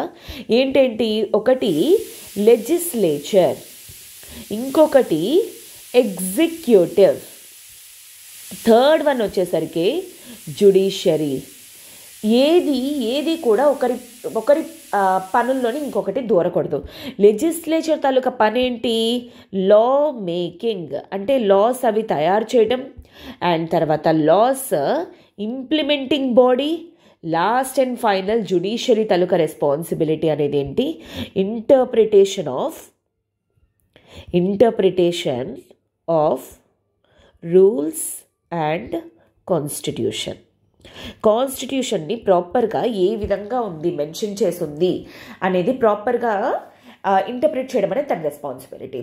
సో ఈ డాక్ట్రిన్ ప్రకారంగా ఏంటి, జ్యుడిషియరీ చేసే పని లెజిస్లేచర్ చేయకూడదు, లెజిస్లేచర్ చేసే పని ఎగ్జిక్యూటివ్ చేయకూడదు, ఎగ్జిక్యూటివ్ చేసే పని జ్యుడిషియరీ చేయకూడదు.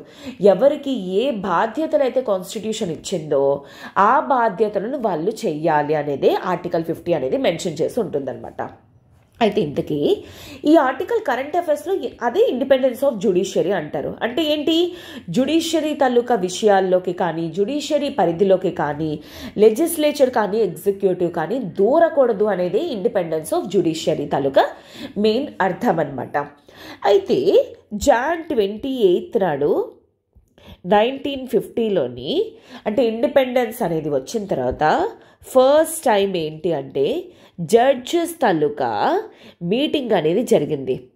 దాన్ని ఎవ్రీ ఇయర్ కమెమరేట్ చేస్తూ జనవరి 28 నాడు ఎవ్రీ ఇయర్ కూడా సుప్రీంకోర్టు చీఫ్ జస్టిస్ తాలూకా పర్వ్యూలోని అటు జడ్జెస్ కానీ హైకోర్టు జడ్జెస్ కానీ వీళ్ళందరూ కూడా మీటింగ్ పెట్టుకుంటారనమాట. అది ఈ మీటింగ్ అనేది జాన్ 28, 2024 ఎవరు జస్టిస్ డివై చంద్రచూడ్ గారి పరిమితిలోని ఈ మీటింగ్ అనేది నిన్న జరగడం జరిగింది. సో ఆ పర్స్పెక్టివ్లో అతను ఏమని చెప్పేసి అన్నారు డివై చంద్రచూడ్ గారు, ప్రెజెంట్ ఏంటి అంటే సుప్రీంకోర్టు మీద ప్రజలకి నమ్మకం ఉండాలన్నా, కోర్టు మీద ప్రజలకి నమ్మకం అవగాహన ఉండాలి అంటే వాళ్ళు ఇచ్చే తీర్పులు అనేవి కరెక్ట్గా ఉండాలి. ఆ కరెక్ట్గా ఎప్పుడు అనేవి వస్తాయి, పొలిటికల్ ప్రెషర్ కానీ ఎక్స్టర్నల్ థ్రెట్ కానీ లేకపోతే బయట వాళ్ళ థ్రెట్స్ కానీ ఎప్పుడైతే రెడ్యూస్ అవుతాయో ఆటోమేటిక్గా జడ్జెస్ తీసుకునే డెసిషన్స్ అనేవి కూడా ప్రాపర్గా ఉంటాయన్నమాట. సో ఆ పర్స్పెక్టివ్లోనే ఈ ఆర్టికల్ అనేది మెన్షన్ చేయడం అనేది జరిగిందనమాట. సో అతను ఏం చెప్పారు, యాక్చువల్లీ 1950లోని అప్పుడు చీఫ్ జస్టిస్ అనమాట కన్యా గారు, ఫస్ట్ చీఫ్ జస్టిస్ కన్యా గారు, అతను ఏంటి అంటే ఈ మీటింగ్లోని ఏమని మెన్షన్ చేశారు, సో జడ్జెస్ అనేవాళ్ళు ఎప్పుడైనా రూల్ చేస్తున్నప్పుడు 3 విషయాల్ని గుర్తుపెట్టుకోవాలంట. అవి ఏంటేంటి, ఒకటి ఇండిపెండెన్స్ ఆఫ్ జ్యుడిషియరీ. ఓకే, అంటే ఏంటి, సుప్రీంకోర్టుకి కానీ హైకోర్టుకి కానీ డిస్ట్రిక్ట్ కోర్ట్స్కి కానీ ఇండిపెండెన్స్ అనేది ఉంది. అంటే స్వతహాగా అవి వర్క్ చేసే కాన్సెప్ట్ అనేది ఉండింది. అలానే the interpretation of the constitution not as a rigid body of rules but as a living organism.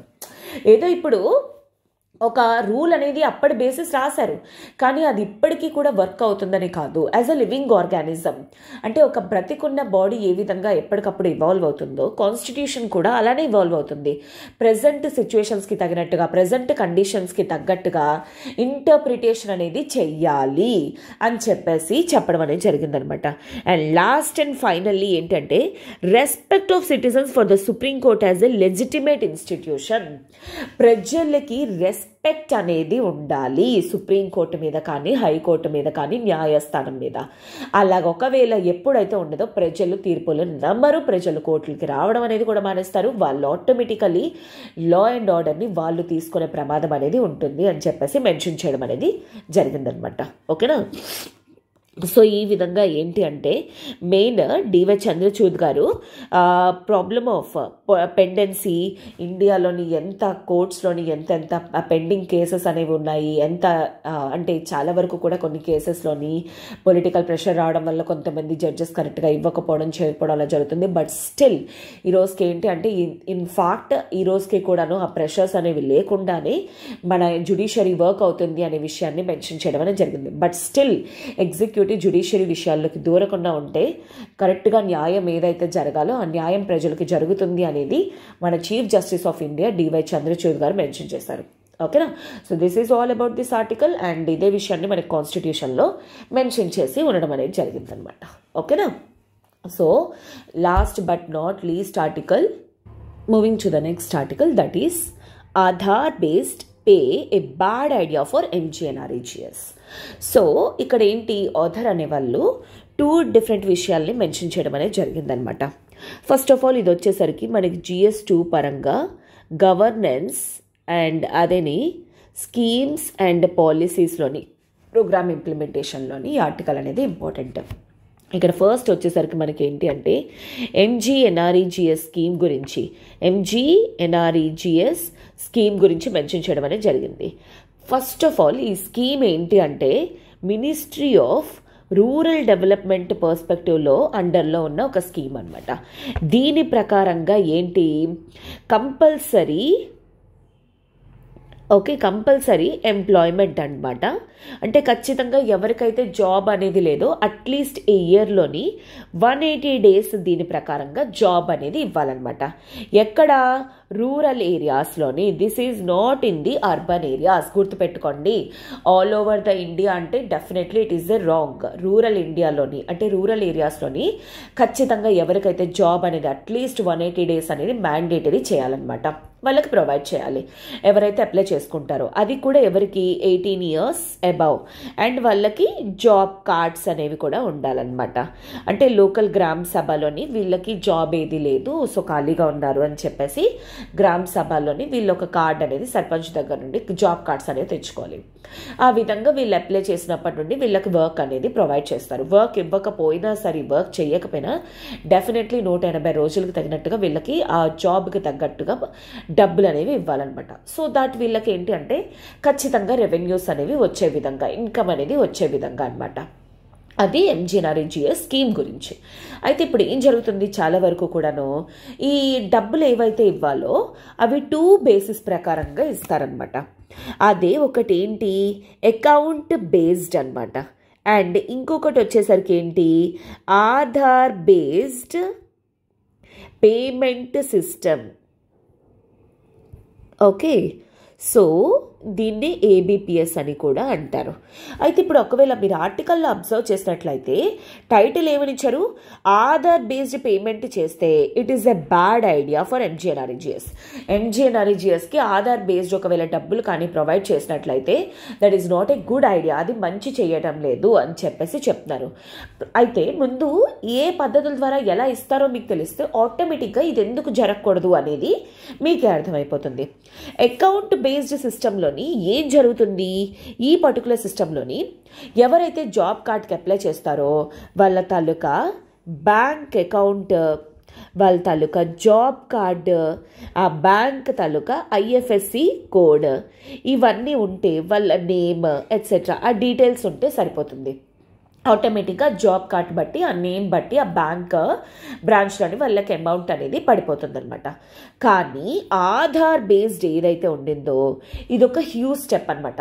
So first of all వాళ్ళ జాబ్ కార్డ్ ఏదైతే ఉందో ఆ జాబ్ కార్డ్ని వాళ్ళు ఆధార్ తోటి సీడింగ్ అనేది చెయ్యాలి. ఆధార్తో సీడ్ చేసినప్పుడు ఏం జరుగుతుంది, ఎస్పెషల్లీ ఆధార్లోని అంటే ఎప్పుడు సీడింగ్ చేయాలనుకోండి ఈ జాబ్ కార్డులోని ఆధార్ కార్డులోని ఇంక్లూడింగ్ చిన్న చిన్న లెటర్స్తో సహా ప్రాపర్గా ఉండాలి. అండ్ ప్రతి ఒక్కటి కూడా ఎక్కడ ఎర్రర్స్ అనేవి కూడా ఏవి ఉండకూడదు. అప్పుడే జాబ్ కార్డ్ తోటి ఆధార్ అనేది సింక్ అవుతుంది.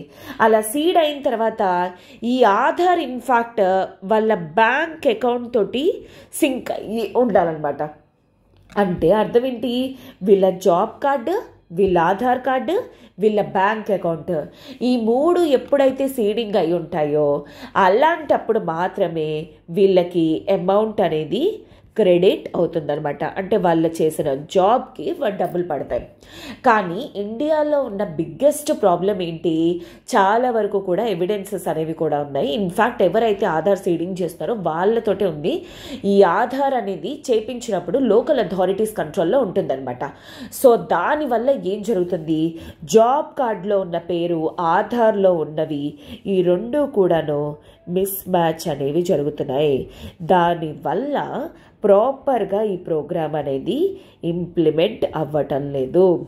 దానివల్ల అసలు ఏంటి, ఖచ్చితంగా ఎంప్లాయ్మెంట్ ప్రొవైడ్ చేసి వాళ్ళకి డబ్బులు ఇవ్వడం అనేది మెయిన్ కాంటెక్స్ట్. అదే జరగటం లేదు అంటే అలాంటప్పుడు ఈ స్కీమ్ అనేది ఇంకా ఏంటి, అసలు మెయిన్ కాంటెక్స్ట్ దీన్ని ఎందుకు స్టార్ట్ చేశారో అదే జరగటం లేదు. ఈ ఆధార్ పేరు పెట్టుకొని గవర్నమెంట్ డిలేస్ జరుగుతున్నాయి, చాలా వరకు రిజెక్షన్స్ అయిపోతున్నాయి అనే పేర్ల మీద చెప్పి వాళ్ళకి డబ్బులు అనేవి వేయటం లేదు అని చెప్పేసి ఇక్కడ ఆధార్ అనేది వాళ్ళు మెన్షన్ చేయడం అనేది జరిగిందనమాట. ఓకేనా. సో అందుకే ఇప్పుడు అర్థమైంది అనుకుంటా మెయిన్ ఆధార్ బేస్డ్ ఎందుకొద్దు. ఆధార్ బేసిస్లోని చాలా ఇష్యూస్ ఉన్నాయి, ఎస్పెషల్లీ రూరల్ పీపుల్ అవ్వడం వల్ల వీళ్ళకి జాబ్ కార్డ్స్లోని ఆధార్లోని ఒకేలా ఉందా లేదా, బయోమెట్రిక్ సరిపోయిందా లేదా, వాళ్ళకి అంత అవేర్నెస్ ఉండదు. అఫ్కోర్స్ ఇప్పుడు మనం ఉన్నాం అనుకోండి, మనకి మన ఆధార్లోని పాన్లోని నేమ్ చేంజ్ అయింది అనుకోండి, మనం ఏదైనా చేయగలం, కానీ వాళ్ళకి అంత ఐడియా అనేది ఉండదు ఫస్ట్ ఆఫ్ ఆల్. సో అవి బిగ్గెస్ట్ ఇష్యూస్ అనమాట. ఓకేనా. అందుకే ఆథర్ ఏమంటున్నారు, ఇలా ఆధార్ బేస్డ్ కాకుండా అకౌంట్ బేస్డ్ వెళ్ళడం ద్వారా వాళ్ళకి చాలా వరకు కూడాను హెల్ప్ అనేది ప్రొవైడ్ అవుతుంది. లేదు అంటే ఈ స్కీమ్ తాలూకా main motto or intention objective ఏదైతే ఉందో అది పోయే స్కోప్ అనేది ఉంటుంది అని చెప్పేసి చెప్పడం అనేది జరిగిందనమాట. ఓకేనా. So this is all about this. And ఈరోజు ఆర్టికల్ స్పేసెస్ ఒక క్వశ్చన్ అనేది ఫ్రేమ్ చేయడం చేద్దాం. బట్ బిఫోర్ దాట్ ఇప్పుడు మన ఎల్టీఎక్స్ క్లాసెస్ వాళ్ళు the ultimate current affairs module అనేది స్టార్ట్ చేయడం జరిగింది ఫర్ యూపీఎస్సీ కోసం. ఎందుకంటే యూపీఎస్సీలో ప్రిలిమ్స్లో కానీ మెయిన్స్ లెవెల్లో కానీ ఇంటర్వ్యూ స్టేజ్లో కానీ కరెంట్ అఫైర్స్ అనేవి అప్డేట్స్ అనేవి చాలా చాలా రోల్ ప్లే చేస్తుంది. ఇన్ఫ్యాక్ట్ బ్యాక్గ్రౌండ్తో సహా తెలుసుకోవడం and not just from only the Hindu, మిగతా సోర్సెస్ నుండి లైక్ ఫర్ ఎగ్జాంపుల్ పిఐబి కానీ డౌన్ టు ఎర్త్ కానీ వాటి నుండి కూడా మీరు తెలుసుకోవడం అనేది చాలా ఇంపార్టెంట్. సో ఇప్పుడు మనం ద హిందూ అనాలిసిస్లోని ఇంపార్టెంట్ ఆర్టికల్స్ అనేవి కవర్ చేస్తాం. అపార్ట్ ఫ్రమ్ దాట్ మనకి మిగతా ఆర్టికల్స్ తెలుసుకోవడం కోసం చాలా ఇంపార్టెంట్. సో టైం కన్స్ట్రైంట్ వల్ల మనం అవి కవర్ చేయలేకపోతున్నాం, అందుకోసమే సెపరేట్ క్లాసెస్ అనేవి వాటి కోసం ఉంటున్నాయి అనమాట. సో ఈ యొక్క కోర్సులో మీకు డైలీ లైవ్ క్లాస్ అనేది ఉంటుంది, వీక్లీ మంత్లీ టెస్ట్ అనేవి ఉంటుంది అండ్ ఎవ్రీ వీక్కి డైలీ మంత్లీ పీడిఎఫ్స్ అనేవి ప్రొవైడ్ చేస్తాం. ఏ విధంగా మీకు పీడిఎఫ్స్తో పాటు క్వశ్చన్స్ అనేవి కూడా ప్రొవైడ్ చేస్తామని చూపిస్తాను. సో ఇయర్లీ మీరు ఎగ్జామ్ అటెంప్ట్ ఇచ్చే లోపల లిటరలీ 2000+ MCQs అనేవి మీరు కవర్ చేస్తారనమాట విత్ ఎక్స్ప్లెనేషన్. అండ్ ప్రిలిమ్స్కి ముందు రివిజన్ సిరీస్ అనేది ఉంటుందన్నమాట. సో ఈ కోర్సెస్ ఎలా రన్ అవుతున్నాయి, మీకు పీడిఎఫ్స్ ఎలా ఉండబోతున్నాయి ఏంటి అనేది మీరు అంటే క్విజెస్ అనేవి మంత్లీ వీక్లీ ఏ క్వాలిటీలో ఉంటున్నాయి ఏంటి అని తెలుసుకోవాలి అనుకుంటే మీరు పర్ మంత్కి ఫస్ట్ జాయిన్ అవ్వచ్చు అనమాట, 499 రూపీస్. సో మీరు ఒక్కసారి 1 మంత్ మీరు అటెండ్ అయిన తర్వాత పీడిఎఫ్స్ చదివిన తర్వాత క్వశ్చన్స్ చూసిన తర్వాత మీరే డిసైడ్ అవి మిగతా 9999 పే చేసి లైఫ్ టైం వ్యాలిడిటీలోని జాయిన్ అవ్వచ్చు. Life time validity 9999. సో అంటే ఏంటి, యూపీఎస్సీ క్లియర్ చేసేంత వరకు కూడా కరెంట్ అఫైర్స్ అన్ని క్లాసెస్ కానీ పీడిఎఫ్స్ కానీ లేకపోతే వీటి రిలేటెడ్ ఏవైనా పీడిఎఫ్స్ ప్రొవైడ్ చేసిన అవన్నీ కూడా మీకు ఫ్రీగా ఉంటుందన్నమాట. దీని రిలేటెడ్ మీకు ఏమైనా ఎంక్వైరీస్ కానీ ఉంటే యూ కెన్ కాల్ 7893999553. ఈ నెంబర్ కాల్ చేసి మీ డౌట్స్ అనేవి క్లియర్ చేసుకొని త్వరగా జాయిన్ అయ్యే ప్రయత్నం అనేది చేయండి. సో సీ దాట్ మనకి యాక్చువల్లీ ఏంటి అంటే డైలీ పీడిఎఫ్స్ అనేవి ఇవ్వడం వల్ల ఏ రోజుకి ఆ రోజు మీరు అప్డేట్ అనేది అవ్వచ్చు. అటు మనకి ఏంటి అంటే ఇప్పుడు నేను ఏదైతే ద హిందూ మీకు పీడిఎఫ్ చూపించానో ఆ పీడిఎఫ్ అనేది కూడా మీకు టెలిగ్రామ్లోని అప్లోడ్ చేస్తాం. దాంతోపాటు మీకు ఎవ్రీడే కరెంట్ అఫైర్స్ అనేవి కూడా ప్రొవైడ్ చేస్తాం. ఈ విధంగా కవర్ చేస్తాం అనమాట. ఏ పేపర్లో వస్తుంది, వస్తుంది. అండ్ అలానే సోర్స్ అనేది ఏంటి చూడండి, బీబీసీ నుండి కానీ లేదు అంటే కొన్ని ఇంపార్టెంట్ ఆర్గనైజేషన్స్ పిఐబిలో అపీర్ అయ్యింది. అలానే మనకి లైక్ ఫర్ ఎగ్జాంపుల్ ఇంకా డౌన్ టు అర్త్లో కవర్ అయినవి, ఇలాగ డైలీ పీడిఎఫ్స్ అనేవి ప్రొవైడ్ చేయడంతో పాటు ఎవ్రీడే ప్రాక్టీస్ క్వశ్చన్స్ అనేవి ఇస్తాము. అలానే మీకు ద హిందూలో డైలీ కవర్ చేస్తున్నాం క్వశ్చన్స్ అనేవి. అలానే వీక్లీ క్విజెస్ అనేవి జరుగుతాయి, మంత్లీ రివిజన్ అనేది జరుగుతుంది, ప్రిలిమ్స్కి ముందు ప్రిలిమ్స్ టెస్ట్ సిరీస్ అనేవి ప్రొవైడ్ చేస్తారు. ఇలాగా ఆల్మోస్ట్ మీరు ఎగ్జామ్కి వెళ్ళే లోపల 2000కి మించి క్వశ్చన్స్ అనేవి మీ చేతుల్లోనే ఉంటాయన్నమాట ఆన్ డిఫరెంట్ సబ్జెక్ట్స్ అనమాట. ప్రిలిమ్స్ అంటే జాగ్రఫీ అని, హిస్టరీ అని, అదంతా అనమాట. సో ఈ కోర్స్ ఎలా రన్ అవుతుంది ఏంటి అంటే మీరు తెలుసుకోవాలనుకుంటే ఫస్ట్ 500 రూపీస్ ఇచ్చి like daily almost hardly 50 rupees కూడా మీకు పడదు. సో అది మీకు ఇంత వాల్యుబుల్ కరెంట్ అఫైర్స్ డిస్కషన్స్తో పాటు, డిబేట్స్తో పాటు, ఈ క్వశ్చన్స్తో పాటు పీడిఎఫ్ అనేది కూడా ప్రొవైడ్ చేస్తాం. ఓకేనా? సో త్వరగా జాయిన్ అయ్యే ప్రయత్నం అనేది చేయండి, ఎందుకంటే ఈ ఆఫర్ అనేది కంటిన్యూస్గా ఉండదు మీకు. అండ్ ఈరోజు క్వశ్చన్ అనేది చూద్దాం. Question of the day, like consider the following statements regarding Rohingyas. They are Muslim minorities based in Myanmar Rakhine state. They are considered as refugees under UN Refugee Agency as world's most persecuted communities. So which of the following are true అని అడుగుతున్నాను. A 1 only, B 2 only, C both, D none. కింద comment బాక్స్లో మీ answer అనేది చేయండి. And very good that everyday మీరందరూ కూడా కన్సిస్టెంట్గా answers అనేవి చేస్తున్నారు. సో లాస్ట్ టైం కూడా యాక్చువల్లీ నేను అదే క్వశ్చన్స్ అనేవి మీకు అడగడం జరిగింది ఆధార్ గురించి. అండ్ ఎస్ సాయి గారు ఆర్ లలిత గారు ఇలా చాలామంది ఆన్సర్స్ అనేవి చేస్తున్నారు. I really appreciate your efforts. And ఇలాగే కన్సిస్టెంట్గా ఫాలో అవ్వండి, మీకు definitely the day will come, your success will be in the final list అనమాట. అండ్ అలానే thank you so much that నా ఎనాలిసిస్ అనేది మీకు అర్థమవుతుంది అండ్ మీ ప్రిపరేషన్లో మీకు వాల్యూ ఎడిషన్ అనేది జరుగుతున్నందుకు. సో మీకు ఈ వీడియో కానీ ఒకవేళ నచ్చినట్లయితే please do like and also share it with your friends. ఓకేనా? అండ్ అలానే కింద కామెంట్ బాక్స్లో కూడా మీకు వీడియో ఎంతవరకు మీకు అర్థమవుతుంది అనేది కూడా కామెంట్ బాక్స్లో పెట్టడానికి ట్రై చేయండి. ఓకేనా?